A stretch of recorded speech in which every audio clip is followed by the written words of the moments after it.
ይህ አብሪ ሚዲያ ነው። አብሪ ሚዲያ አንድነትና ፍቅርን በማጎልበት ሰላምና እድገትን በማስፈን ረገድ የበኩሉን አስተዋጽኦ ለማበርከት የሚሰራ ሚዲያ ነው። አብሪ ብሩህ ዘመንን አብሳሪ። አብሪ ሚዲያን ሰብስክራይብ፣ ሼር ያድርጉ።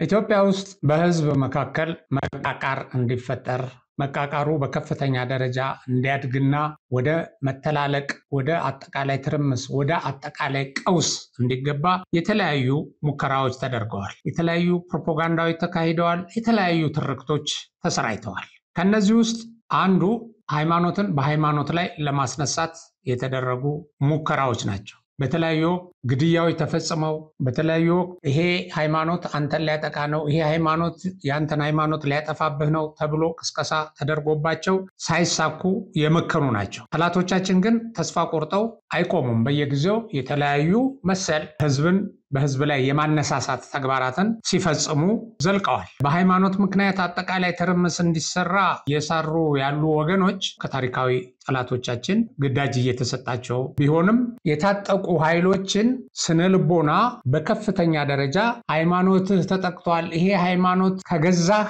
ያንተ ህልውና ያበቃል እየተባለ አንዳንድ ቦታም ላይ ሆን ተብሎ የታቀደ ግድያ በራስ ወገን ጭምር ላይ እየተካሄደ ይሄንን በቪዲዮ በመቅረጽ እያሰራጩ ለኢትዮጵያን ወደ ትርምስ ወደ አጠቃላይ ቀውስ የመክተት ዓላማ ሊጠቀሙበት ሞክረዋል። ሰሞኑን ተመሳሳይ ነገር ተሞክሯል። እንግዲህ እንዳልኳችሁ ቀደም ሲል እንዲህ አይነት ነገሮች ሲጫሩ ሲቀጣጠሉ እነዛን ደግሞ እንደገና ለፕሮፓጋንዳ ተጠቅሞ ይሄው ያንተ ሃይማኖት ሰው ተገደለ፣ ይሄው ያንተ ብሔር ሰው ተገደለ እያሉ ወደ አጠቃላይ ችግር ወደማይበርድ ደረጃ ለማድረስ እሳትን በከፍተኛ ደረጃ ለማንደድ የተደረጉ ነገሮች በሃይማኖት አባቶች በአገር ሽማግሌዎች እንደገና በህዝቡ ትዕግስት የህዝቡ ባህል እሴት እንደዚህ ያለ ነገር የተመቸ ስላልሆነ እንዲህ በሽምግልና በሆደ ሰፊነት የተጠቃው ወገንም በቃ ይቅር ይሄ የተወሰኑ ቡድኖች እንጂ የዛ ሃይማኖት ወይም የዛ ብሔር ሰዎች አጠቃላይ ፍላጎት አይደለም በማለት ሲበርዱ ቆይተዋል። ሲበርዱ ይጠብቁና ደግሞ እንደገና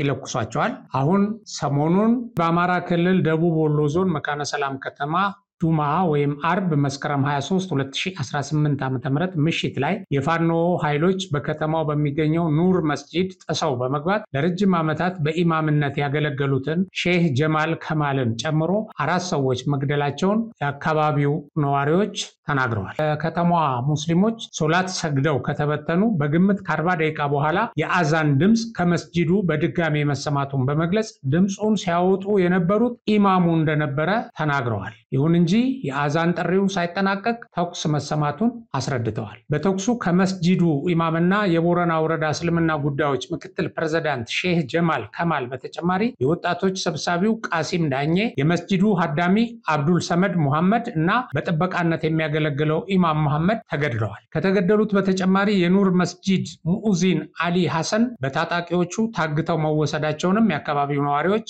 ገልጸዋል። የሙአዚኑ ሁኔታ እስካሁን ድረስ አልታወቀም። ይሁንና ሙአዚኑን አግተው እንደተለመደው ገንዘብ ሊጠይቁ እንደሚችሉ ይጠበቃል። የአካባቢው ነዋሪዎች በአሁኑ ሰዓት የተገደሉ ምዕመናንን የቀብር ስነ ስርዓት ለመፈጸም አስከሬን የመከፈንና ጉድጓድ እያስተካከሉ ቢገኙም በከተማው ውጥረት እንደሰፈነ ነው። ይሄንን ነገር በራሱ ማራገብ ወይም ስለዚህ ነገሮች ማውሳት የግጭቶችን አድማስ ማስፋት ነው በሚል በኃላፊነት ስሜት መረጃውን ላለማሰራጨት ተሞክሯል። በእኛም በኩል ይሄን መረጃ አስቀድመን የሰማን ቢሆንም ሌላ ቀውስ ጠላቶቻችን ወደሚፈልጉት ዓላማ ሊገባ ይችላል ብለን ይዘነው ነበር። ይሁንና አሁን ጠላት ይሄንን በግልጽ የወጣ እዛ አካባቢ የመንግስት ኃይሎች ባልነበሩበት የመከላከያ ሰራዊት ባልነበረበት የፋኖ ታጣቂዎች ገብተው በፈጸሙት ወንጀልና ይሄን ወንጀል ለመፈጸም ያደረጉት ዝግጅት አስቀድመው ያሰራጩት ፕሮፓጋንዳ ሁሉ በግልጽ እየታየ ያለ ይሄንን ጥፋታቸውን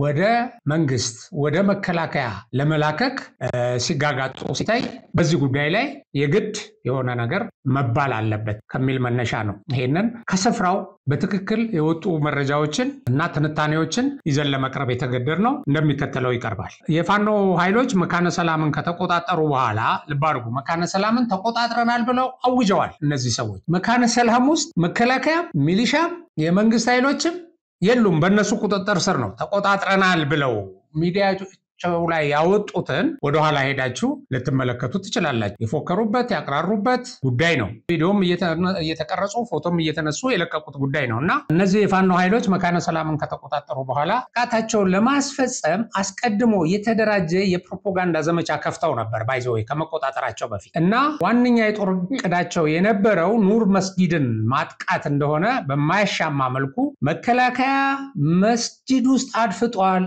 የሚል የፈጠራ ወሬ በስፋት አሰራይተዋል አስቀድመው እና ለዚህ አሰቃቂ ዓላማቸው ሽፋን ለማድረግ ማለት ነው እና የታጠቁ የሚሊሻ ኃይሎች እዛ ውስጥ አሉ የከተማው ባለስልጣናት መስጊድ ውስጥ መሽገዋል እንደዚህ ያሉ አስቀድመው ሲያወሩ ነበር። ይሄ በስክሪንሻት የምናቀርብላችሁ እንትን እሱን ነው የሚያሳየው እና ይሄንን የመካነ ሰላም ከተማ ይሄ በስክሪንሻቱ ላይ የምታዩት አስቀድመው የነዙት ፕሮፓጋንዳ ነው። ምክንያቱም ከዛ በፊት ይሄን መስጊድ እንትን ብለው ህዝቡ ተረባርቦ ተከላክሎ መስጊዱንም በመስጊዱ የነበሩ ሰዎችንም አድኖ ስለነበረ አሁን አስቀድመው የህዝቡን ስነልቦና ልክ እንደ ወታደራዊ ኢላማ አድርገው ለማቅረብ ስለፈለጉ የመካነ ሰላም ከተማ አስተዳደርና የገጠር ወረዳው ካቢኔ እንዲሁም ፖሊሶች በግለሰቦች ቤትና በየመስጊዶች ገብተው ተደብቀዋል። ይህ የሆነው እንግዲህ ከተማይቱ በፋኖ ቁጥጥር ስር ትውላለች በሚል ስጋት ነው። ፋኖች ጓሳ ውስጥ ናቸው። ጓሳ ከከተማይቱ በብዙ ኪሎ ሜትር ርቀት የሚገኝ ጫካ ነው። ለማንኛውም ተረጋጉ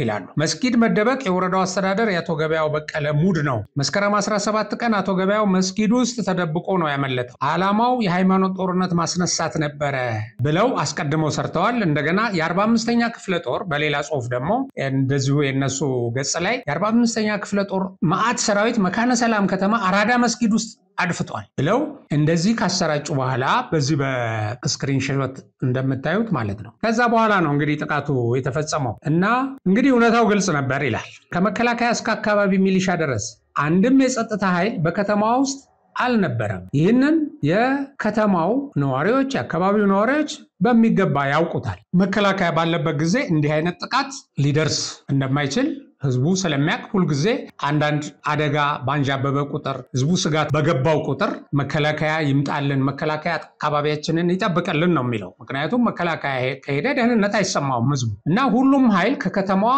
በወጣበት ሁኔታ መስጊድ ውስጥ የሚደበቅ የመንግስት ሰራዊት ሊኖር እንደማይችል ራሳቸው አጥቂዎቹ ያውቁታል እና ፕሮፓጋንዳው ግን መስጊዱን ለማጥቃትና በውስጥ ያሉትን ንጹሃን ለመጨፍጨፍ ህዝብን ለማሳመን ከዛ በኋላ ደግሞ ይሄንን ለሌላ ፎልስ ፍላግ ለሚባል ኦፕሬሽን የፕሮፓጋንዳ አይነት ለመጠቀም ነው። ራስ ጨፍጨፈ ራስ ገለ በዚህ ሌላ የፖለቲካ ትርፍ ለማግኘት አንደኛ ያቄምከበትን የማትፈልገውን ታጠፋበታለህ፣ ቀጥለህ ደግሞ ለፕሮፓጋንዳ ትጠቀምበታለህ። ይሄን ለማድረግ ስላሰቡ አስቀድመው ይሄን መሰል ፕሮፓጋንዳ ሰርተዋል እና እንግዲህ ለምንድን ነው ይሄን መስጊድ ያጠቁት ስትል ከአመታት በፊት በዚህ መስጊድ ላይ ቂም እንዲይዙ የሚያደርጋቸው ሁኔታ እንዳለ ይሄ ከአካባቢው መረጃውን ያስተላልፋል።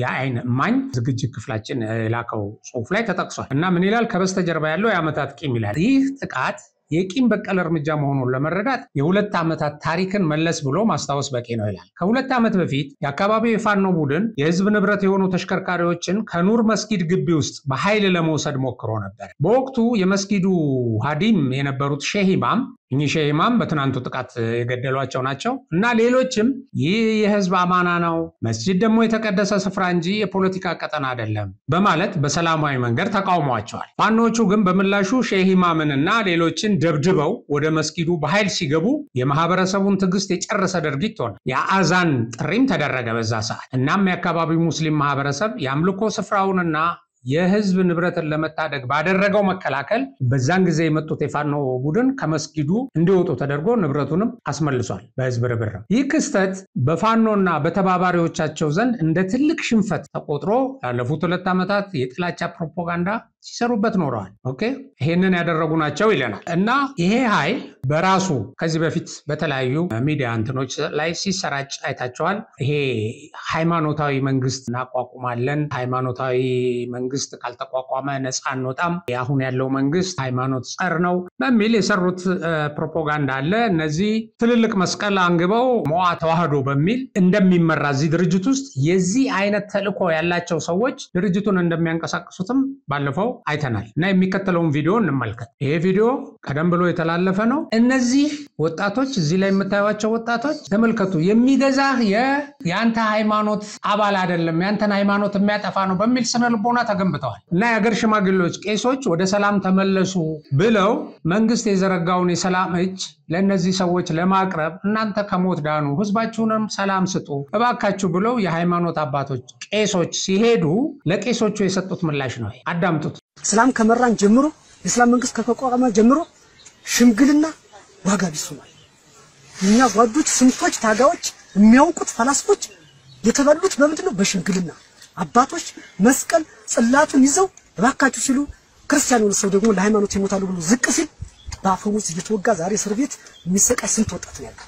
መጀመሪያ የንጠይቋቸው የመጡትን ሰዎች እዚህ የቆመው መከላከያ ሰራዊት ነው ወይ? መጀመሪያ እስኪ አንዱን መከላከያ ሰራዊት አንጥላችሁ አማርኛ ያወራሉ ለመሆኑ ለምንድነው ዝም ብላችሁ በተባለው ነገር እንትን የምትሉ? እኛ እኮ ምንም አልጎደለብንም። ይሄ ያለው ሰው በሙሉ እኮ እያንዳንዱ የራሱን የቻለ ኃላፊነት ያለው የራሱ ትዳር ያለው የራሱን መኖር የሚችል ሰው ነው እንጂ ስለ ሃይማኖት አይደለም። እኔ በጣም አንዳንድ ቃላቶች አሉ እዚህ የመጡ ሰፈርማ ልጅ ሊያስገድሉ ቤተሰብ ያስወርሱ ምናምን ቤት ሊያፈርሱ አይባልም። ሲጀምር እንኳን ቤተሰብ ለምን የፈለገው ነገር ሊወድም ይችላል። ሰው ሊሞት አይደለም። እዚህ አካባቢ ብቻ ባለችው አታስቡ፣ ፈቅ ብላችሁም ለማሰብ ነው። እንደውም ከቻላችሁ እናንተ የመጀመሪያው አገራችንን ጥላ ላይ ከባተም ይህ የእስላም መንግስት አይገዛንም ብላችሁ እንደውም ከፊት ነበር መሆን የነበረባችሁ። ጣሊያንን እኮ የኢትዮጵያ ኃይል አይደለም ያሸነፋት፣ ሃይማኖት ነው ያሸነፋት፣ እምነት ነው ያሸነፋት። አሁን ደግሞ እምነት ውስጥ ፖለቲካ ገብቷል። ስለዚህ እናንተ የምትሏቸው አሁንም የመጡትን ኃይሎች በብዙ ነገር ሊሰብኳችሁ ይችላሉ፣ በብዙ ነገር ሊያስፈራሩ ይችላሉ። እኒህ ልጆች የተጨቆኑ አይደለም። እነሱ ምኑት በርግጥ ሽፍታ መሽጉ እዚህ እናንተ ልጆች እንድሳታረጉ ሳታውቁ በዚህ ገብተው ምን እንደሚሏችሁ እናውቃለን። ይሄንን እንግዲህ አዳምጠን ስንመለስ እንግዲህ እነዚህ ሰዎች በሐሰት ፕሮፓጋንዳቸው ህዝብን ካዘናጉ በኋላ እንዳለፈው ህዝቡ ወደ መስጊድ ወጥቶ መስጊዱን እንዳይታደግ እነዚህን ሰዎች ሊገደሉ ኢላማ የተደረጉትን እንዳይከላከልላቸው ሲሉ እነዚህን የሐሰት ፕሮፓጋንዳዎች ቀደም ከላይ ያነበብኩላችሁን አስቀድመው በመንዛት ካዘናጉ በኋላ በከባድ መሳሪያ የታጠቁ የፋኖ ቡድን በቀጥታ ወደ ኑር መስጂድ አመሩ። በዚህ ሰዓት የሺአ ሶላት ተሰግዶ ምእመናን ወደ ቤታቸው መሄድ የጀመሩበት ሰዓት ነበረ። መስጂዱን ከበቡ። ያው ህዝቡ ያያል። ግን ምንድነው ሲል ህዝቡ የታጠቁ ኃይሎች እዚህ ውስጥ አሉ። ኢቭን መስጊድ ውስጥ በስራ ላይ ያሉትን እነሱም የታጠቁ ስለሆኑ ታጠቀ ሌላ ኃይልም መጠለያ ስለሰጡ ለዚህ ነው የሚል ምላሽ በመስጠት ተኩስ ከፈቱ። ከዛ በውስጥ ያገኟቸው ሰዎች ግን በእጃቸው የእንጨት ብትር እንኳን ያለያዙ ደራሶችን፣ ኢማሙን፣ ሙእዚኑንና የመስጂዱን አገልጋዮች ነበር። ይሄን እንደሚያገኙም እነሱ ያውቁት ነበር። ያኔ አዛን ቢደረግም ምህረት የለሽ በሆነ መልኩ ወደ መስጊዱ ከውጪ የሚመጡትንም ሰዎች በተኩስ በመከላከል እንደተባለው ደግሞ አስቀድሞ በተነዛው ፕሮፓጋንዳም ሰው ከየቤቱ እንዳይወጣ በመደረጉ በመስጂድ ውስጥ ባሉ ንጹሃን ላይ የእሩምታ ተኩስ ከፍተው በደም አራሱት መስጊዱን። እዛ ውስጥ የነበሩ አማኞችንና የሃይማኖት መሪዎች በአሰቃቂ ሁኔታ ገደሏቸው። ግድያው እጅግ አሰቃቂ ከመሆኑ የተነሳ በወቅቱ በህይወት የነበረን አንድ ቁስለኛ ወጣት ወደ ሕክምና ለመውሰድ ሲሞከር እንኳን በመከላከላቸው በስቃይ ውስጥ ሆኖ እያጣጣረ ከአንድ ሰዓት በኋላ ህይወቱ እንዲያልፍ አድርገዋል ይላል እና ከዛ በኋላ የወንጀላቸውን ለመሸፈን ያሰራጩት ፕሮፓጋንዳ ወይም ፕሮፓጋንዳ ለማሰራጨት ደግሞ ያደረጉበትን ሙከራም ይገልጻል መረጃው። ይህንን አሰቃቂ ጭፍጨፋ ፈጽመው አልቆሙም። ወንጀላቸውን ለመሸፋፈን የገደሏቸውን ንጹሃን መልሰው ወንጀለኛ ለማድረግ ታጣቂዎች ነበሩበት የሚል ሌላ የሐሰት ፕሮፓጋንዳ በመስራት ላይ ይገኛሉ። እውነታው ግን መስጂድ ውስጥ የነበሩ ሰዎች ለመከላከል የሚያስችል አቅምም ሆነ ትጥቅ ያልነበራቸው በእምነታቸው ላይ የጸኑ ሰላማዊ ሰዎች መሆናቸው። ይድርጊት የፋኖ ኃይል ለህዝብ ሰላም እና ለሃይማኖት ነጻነት ደንታ የሌለው የአካባቢው ሙስሊም ሰብሮና አንበርክኮ መግዛት የሚፈልግ የመስቀል ጦርነትን በብሔረሰብ ስም የሚፈጽምና ህዝቡን ወደ እርስ በርስ መተላለቅ ለማስገባት ያለመ መሆኑን ያሳያል እና ጸሐፊው በስፍራው የነበረውን መረጃ በዚህ መልኩ ገልጿል።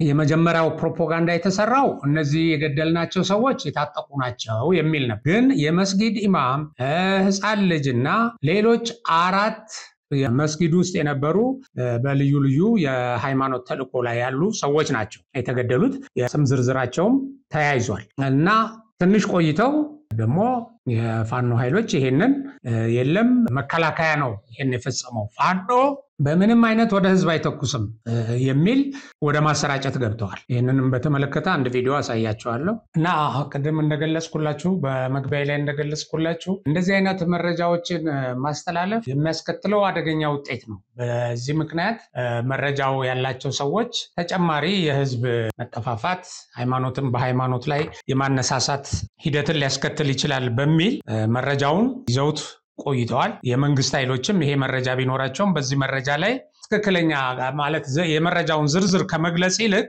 ፋኖዎች በያዙት ከተማ ላይ በሰላማዊ ሰዎች ላይ ጥቃት ፈጸሙ፣ ግፍ ፈጸሙ በሚል አጠቃላይ ነገር አልፈውት ነበረ እና አሁን ግን ራሳቸው ወጥተው ይሄንን ወንጀል የፈጸሙ ሰዎች ራሳቸው ወጥተው በሻለቃ ዝናቡ አማካይነት ይሄንን የማስተባበያ እንትን ሰጥተዋል እና ይሄንን በየሚዲያው መቀባበል ጀምረዋል እና ምንድነው እኛ ህዝብ ላይ አንተኩስም በፍጹም ይሄንን ያደረገው ብልጽግና ነው መከላከያ ነው ብለው ህዝብን ከእንደዚህ አይነት ጥቃት ለመከላከል በረሃ ለበረሃ የሚንከራተተው መከላከያ የሱን መውጣት እግር ጠብቀው የፈጸሙትን ይሄንን ዘግናኝ ወንጀል የህዝብ መከታና ጋሻ በሆነው መከላከያ ላይ ለመለጠፍ ሲፍጨረጨሩ ይታያሉ። ይሄ የህዝቡ የመካነ ሰላም ህዝብ የሚያቀው ብዙ የአይን እማኞች ሊመሰክሩ የሚችሉት ተግባር ነው እና ሁለት ነገር ይጠቀማሉ። ከዚህ በፊት በተለያየ ቪዲዮ ላይ እንደገለጽኩላችሁ እነዚህ ራሳቸው ያጠቁና ፈጥነው ያንን ጥቃት በመከላከያ ላይ ያላከካሉ።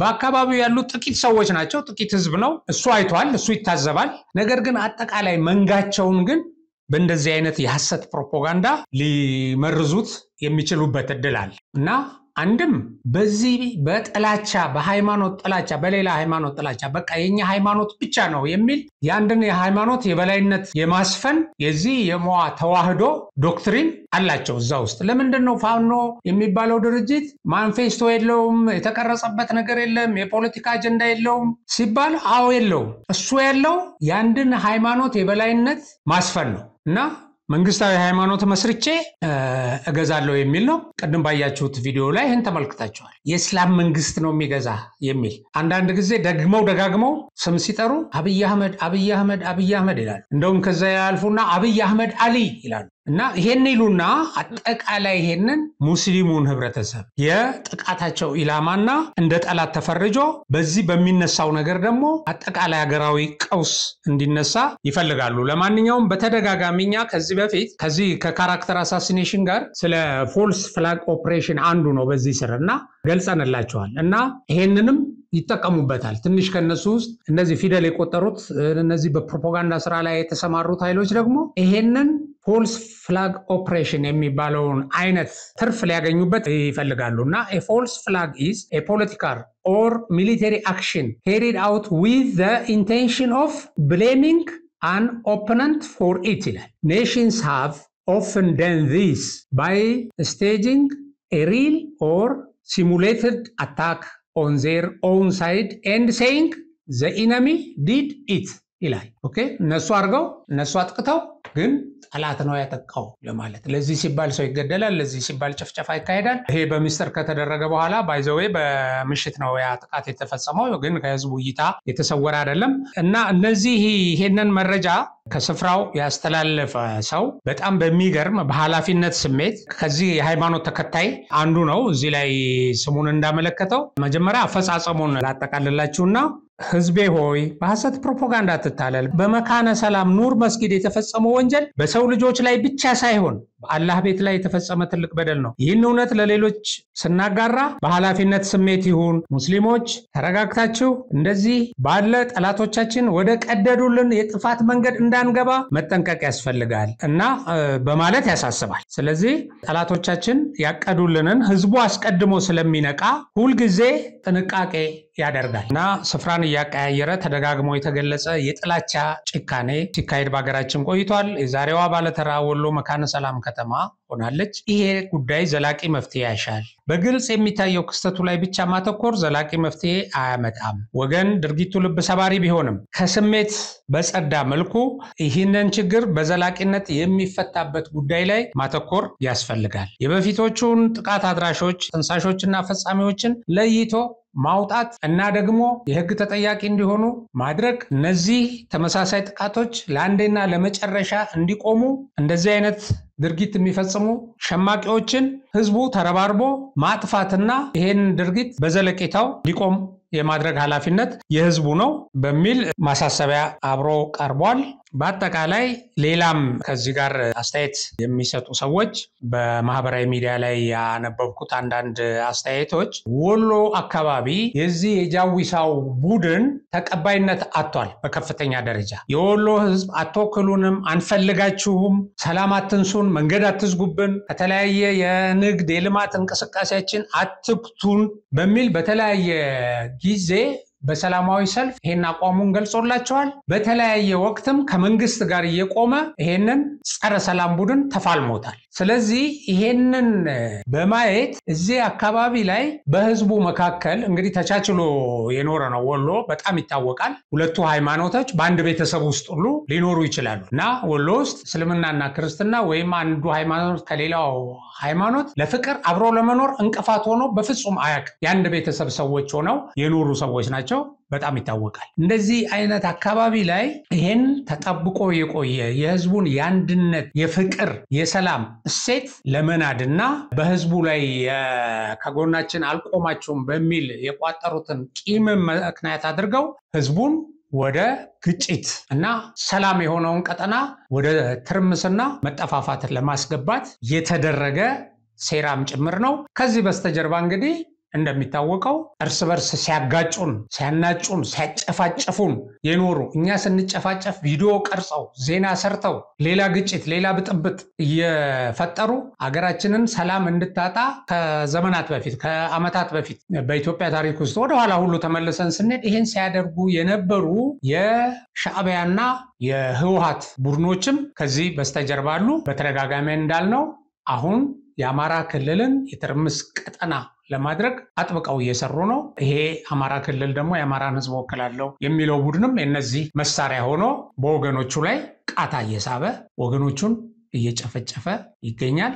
ከዚህ ድርጊቱ ለማቆም አሁንም ህዝቡ ተባብሮ መቆም አለበት። ይሄ እርስ በርስ እንድንጠፋፋ ሃይማኖት በሃይማኖት ላይ እንዲነሳ የተደረገን ህዝቡ መቀበል የለበትም። ነገ ተጠቅቻለሁ የሚለው ሃይማኖት ወደ ሌላው ቢሄድ ጠላትን ዓላማ ነው የሚያሳካው። ጠላቶች በቀደዱልን መንገድ ነውና የምንገባው። ይሄን ጥንቃቄ ማድረግ ያስፈልጋል። አብዱል ጀሊል ሼክ አሊ የተሰኙ የሃይማኖት አባት ይሄን ጉዳይ አስመልክተው በሳልና ኃላፊነት የተሞላው መልእክት አስተላልፈዋል። እንዲህ ብለዋል። ጉዳዩን በጥንቃቄ በእርጋታ ማጤን ያስፈልጋል። ከስሜታዊና ብሶታዊ ምላሽ ከፍ ብሎ ማሰብ የሚፈልግ ጉዳይ ነው። በአካባቢው ያለው ቁጭት እጅግ ከፍተኛ ሆኗል። በማህበረሰቡ ውስጥ አላስፈላጊ ግጭትና ሁከት እንዳይፈጠር ጥንቃቄ ማድረግ ተገቢ ነው። ግጭት ጠማቂዎች ይታወቃሉ። እልቂቱን ሴታፕ የሰሩት ይታወቃሉ። ጭፍጨፋውን የፈጸመው ደግሞ የፋኖ ኃይል ነው። ስለዚህ ጉዳዩን ከህዝብ ማውጣት ያስፈልጋል። በተዋለደ፣ በተዛመደ፣ በተጋመደ፣ በስጋ ዝምድና በተሳሰረ ቤተሰብና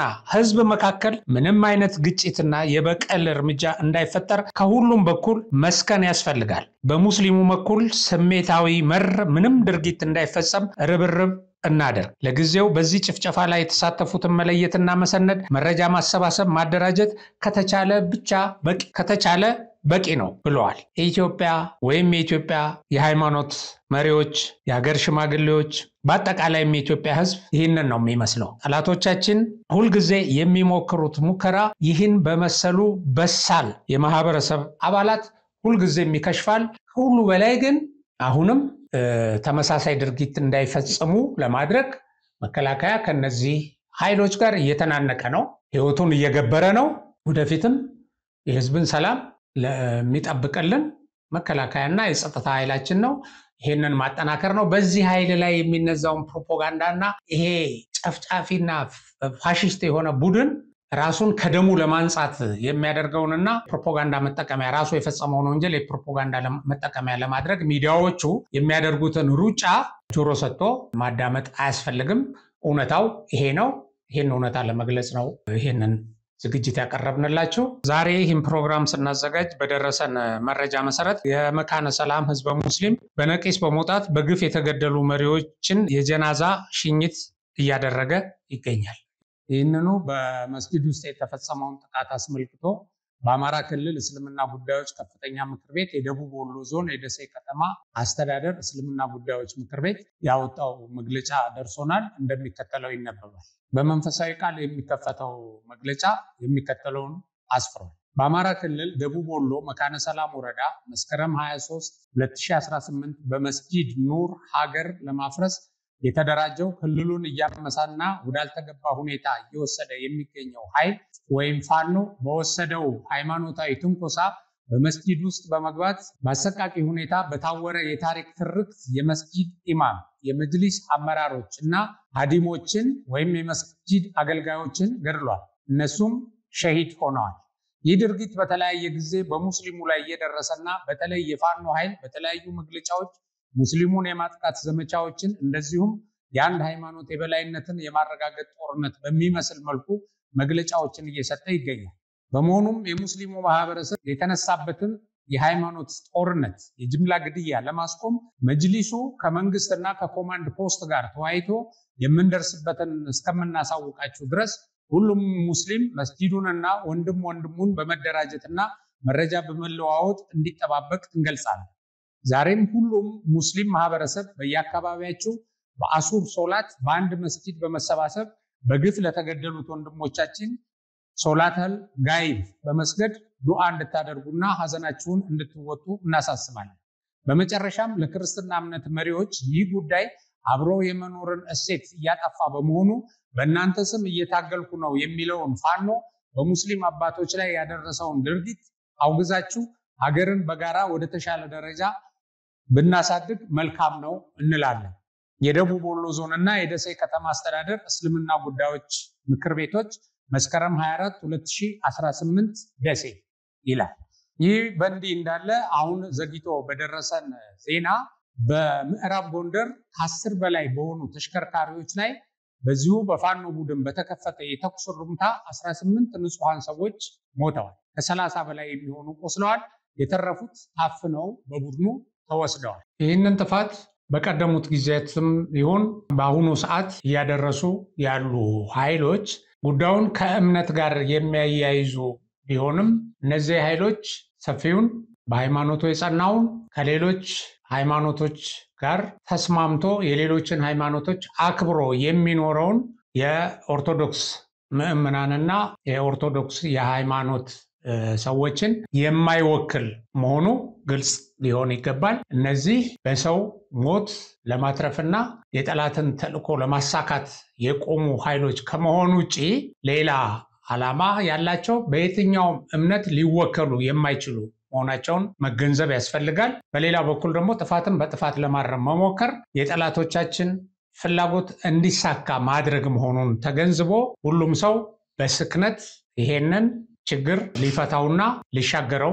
እንደሚገባም ማሳሰብ እንወዳለን። በዚሁ የአብሬ ሚዲያን የዕለቱን ፕሮግራም እናጠቃልላለን። ሰላም።